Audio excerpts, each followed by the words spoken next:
राज्याच्या हवामान खात्याच्या वतीने 20 एप्रिल ते 22 एप्रिल दरम्यान वादळी वाऱ्यासह मुसळधार पावसाचा इशारा देण्यात आला होता. या इशाऱ्याच्या अनुषंगाने जर पाहायला गेलं तर आज मध्यरात्री रेल्वेच्या वर सुद्धा मोठ्या प्रमाणात फरक पडल्याचं पाहायला मिळत आहे. अकोल्याच्या गायगाव आणि पारस या दरम्यान ओव्हरहेड वायर तुटल्याने गेल्या कित्येक तासापासून माझ्या पाठीमागे असलेली जी आझाद हिंद एक्सप्रेस आहे ही खोळंबल्याचं पाहायला मिळत आहे. ही आझाद हिंद एक्सप्रेसच नव्हे तर इतरही गाड्या मध्य रेल्वेच्या बडनेरा ते भुसावळ दरम्यान मोठ्या प्रमाणात खोळंबल्याचं पाहायला मिळत आहे.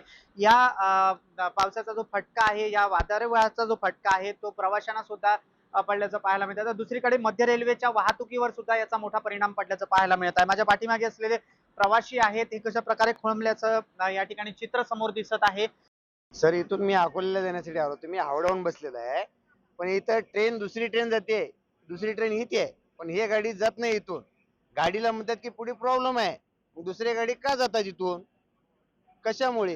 ह्याच गाडीचा काय प्रॉब्लेम आहे? 7:30 वाजता गाडी पोहोचणारी, आता 11 वाजून राहिले सर, अजून गाडी नाही पोहोचली. ह्या स्टेशन अशा ठिकाणी थांबले तर पाणी सुद्धा भेटत नाही बाई. रेल्वे प्रशासनाच्या वतीने काही माहिती देण्यात आलेली का गाडी का बरं काही आलेली नाही माहिती आम्हाला. प्रवाशांना कुठून माहिती येणार? इथं अनाउन्समेंट सुद्धा होत नाही. गाडी इतक्या वेळ थांबणार आहे, इतक्या वेळ जाणार आहे, काही प्रॉब्लेम आहे, काहीच अनाउन्समेंट नाहीये. आता सर साहेब म्हणतात की बाबा काहीतरी बोटी गेल्यानंतर प्रॉब्लेम आहे.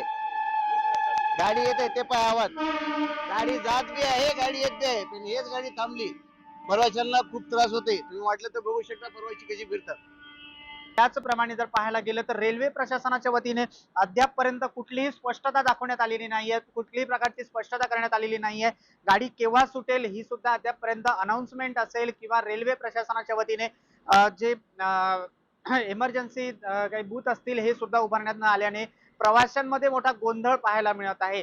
नेमकं रेल्वे प्रवाशांना हे सुद्धा कळत नाहीये की गाडी कित्येक तासापासून जी खोळंबलेली आहे, कशामुळे थांबलेली आहे, केव्हा गाडी स्टार्ट होईल या ठिकाणून हे अद्यापर्यंत स्पष्ट होत नसल्यामुळे प्रवाशांमध्ये मोठा संतापाची लाट व्यक्त होत आहे. प्रतीक कुरेकर, LS मराठी, अकोला.